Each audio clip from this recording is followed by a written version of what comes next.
بسم الله الرحمن الرحيم. الحمد لله رب العالمين، ثم الصلاة والسلام على أشرف المرسلين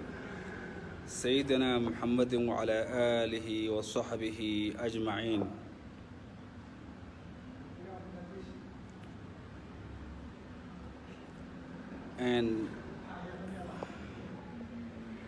ما أنا ربين إن أسوق اللايف، لكن waxaan rabaa wax yar oo ilaa iyo saddexdii maalmood u dambeysay socday in aan bal wax yar wax ka dhaho. alxamdulillaah in badan baan xanuunsanaa, eega waan caafimaad qabaa, dhafoorkay wuu fiican yahay. intii igu ogeyd xanuun waxaan ku wargelinayaa inuu ilaahay caafiyey. dhakhtarkaygii wuu yidhi hadda uu kaa tegay jiradii kansarka ahayd ee kugu soo noqnoqonaysay. waa ilaahay mahadii. waxaan rabaa dhammaantiin inay ii soo ducaysaan inuu ilaahay iigu sii wado caafimaadka.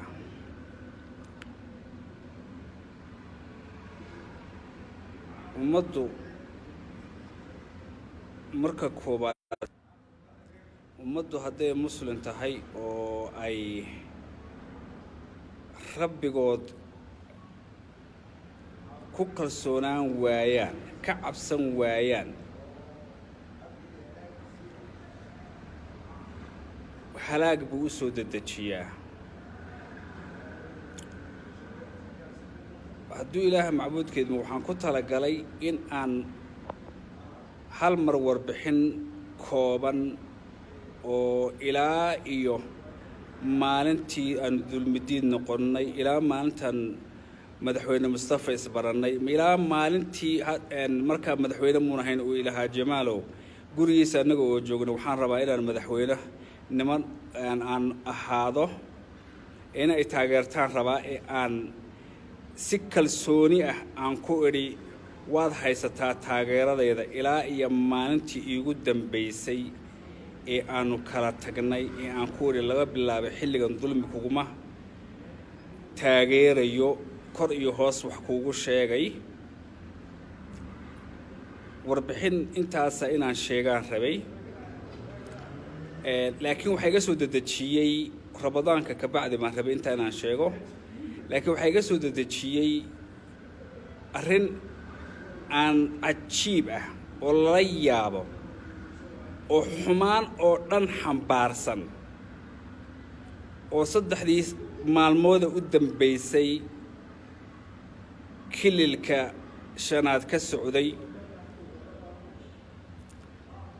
aad moodana ummadda marka uu rabbi rabo inuu halligo intooda madaxda ah ayuu qalabada ka qaadaa, garashada ka qaadaa, wanaagga ka qaadaa. baraa u sahlaa inay dulmi sameeyaan, u sahlaa in ay xaaraan quutaan, u sahlaa inay dadka dhibaan.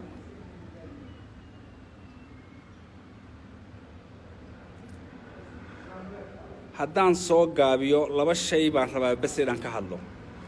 waa midda koobaad,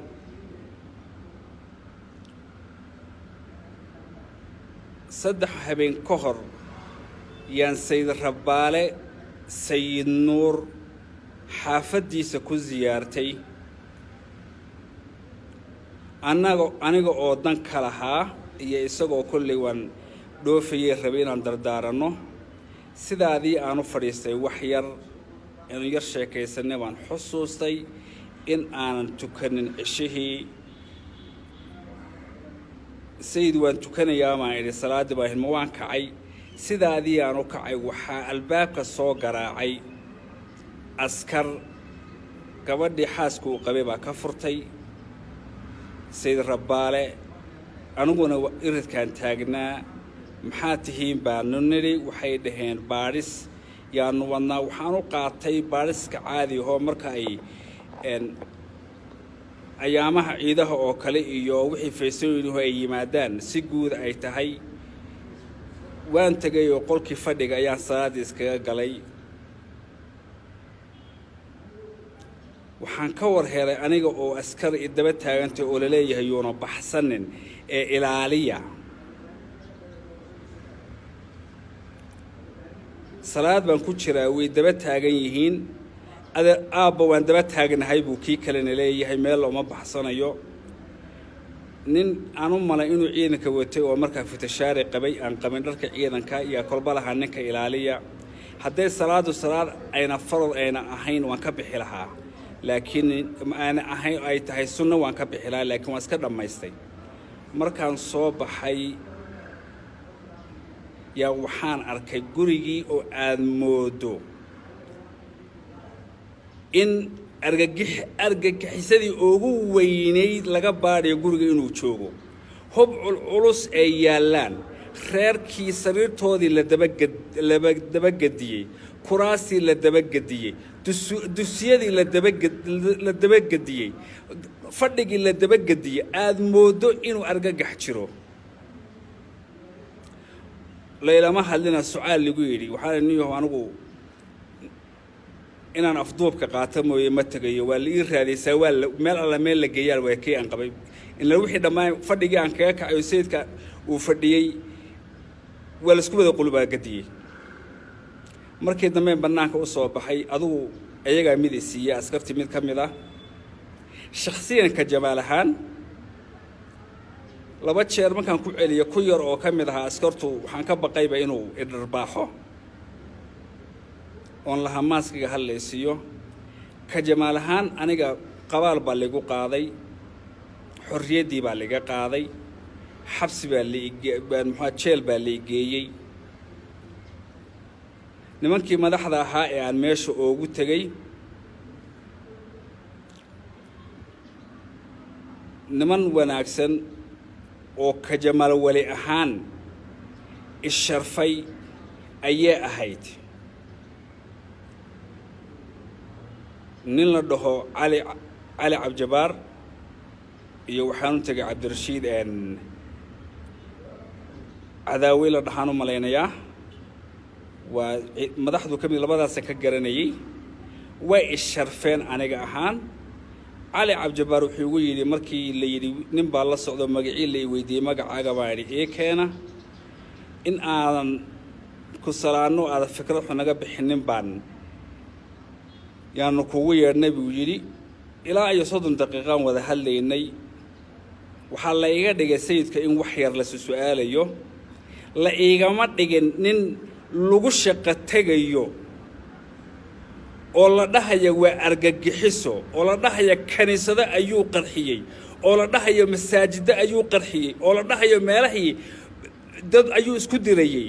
haddii hadalka ay dhihi lahaayeen ma aana ka tageen la mid baan noqon lahaa waan ag fadhiisan lahaa anna waxaan dhihi lahaa aniguna waxaan isaga ka mid ahay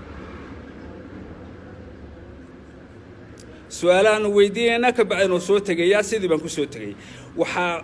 xumaanta aniga xaggayga ahayd iyo aaminaad aan aaminay bay ahayd nimanka madaxda ah inaan ag fadhiistay ahayd oo maanta aniguna kuwa la leeyahay waa argagixiso oo kaniisaday duminayeen lagu shaqo tagayo inaan ka mid ahaaday ahayd wayna dhici waxaan fariin gaaban u jeedinayaa oo aan ilaa iyo hadda aad oo la yaabanahay maxamed yare taliyaha guud ee booliiska deegaanka 2018 isaga oo aan aamisnaa inuu dulmi ku xidhan yahay baan hala soo daayooy aan asr iyo maghrib iyo duhur baan ku dhawaaqayay in uu dulmigii isaga ahaa maanta intuu TV-gii qaranka istaago uu dhaho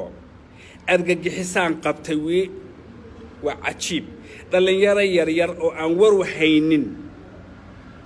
waxa argagixisa la dhahaaba laga yaabo maskaxdooda inay ku jirin iyo sayidkii dadka madaxdooda ahaa ee wanaaga uu horseedayay in la dhaho waa argagixiso masaajid baan iyo kaniisaday duminayeen masaajidka waa lagu laray ee kaniisaday duminayeen macnuhu waa kaniisada meesha igu haysee hadaan hayaan Mustafa Maxamed Umar ee kaniisaday duminayeen fariinta uu gudbinayo ee uu kaniisadaha u gudbinayo iyo xabashidu waa kaniisad baan ilaalinayay saan eego u ilaaliyay meel kasta ay boqor ooga yihiin afkay qalalaya waan soomanahay raal lahaad haddii aad waxoogaa faham weydaan masaajidada iyo meelaha kale waa lagu larayaa waa kaniisad bay duminayeen waa ku shaqo tag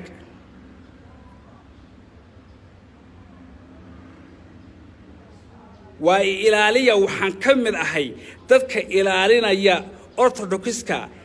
Itoobiya ayaan ka mid ahay ugu ilaaliya xukunka weeyaan marka waxaan ku soo gaabinayaa Mustafa Jamaal Maxamed Wali waa ninkii meesha ku saaray kugu ilaaliyay diyaarna wuxuu u yahay maanta in uu ku dhaho nin yahow xaasidnimo ayaad noola joogtaa waad ogtahay tabartaada in badan baynu wada hadalay in badan baan hoos kuula hadlay in badan baad ballan ila gashay oo igu tiri wanaag baan sheegayaa in badan baad igu tiri hadalladaadi waan sheegi doonaa insha Allah live-kayga dambe iyo sidii aad igu sirtay qof diin leeyahay oo muslim ah qofka muslimka ahana waa inuu ballanta oofiyaa ballantii baad igaga baxday waxaan soo qoraa waa saaxiibka ilaa ay hadda saaxiibtinimadii waan ku hayay ee adiga ayaa igaga baxay oo wixii aad sheegayso oo dhan wada been ahaayeen ka ahayd munaafaqad niyow aniga cod dheer kugu leh uma qalantid waan kugu hongownay nama hogaamin kartid ee iskaga tag meesha xaasidnimo nagula joogtaa iskaga tag wallaahi waxaan xusuustay kan kaniisada markii la aadaamayo ajalada daara iyo aduguba jigjiga iyo killiga xaasidnimo wada joogtaan wax allaala waxa sameynaysaa male wax allaala waxaad keenaysaa male waxa jeceshahay ma garanayno waxaad naabtaan ma garanayno waan ku ogahay cid meesha ku keentay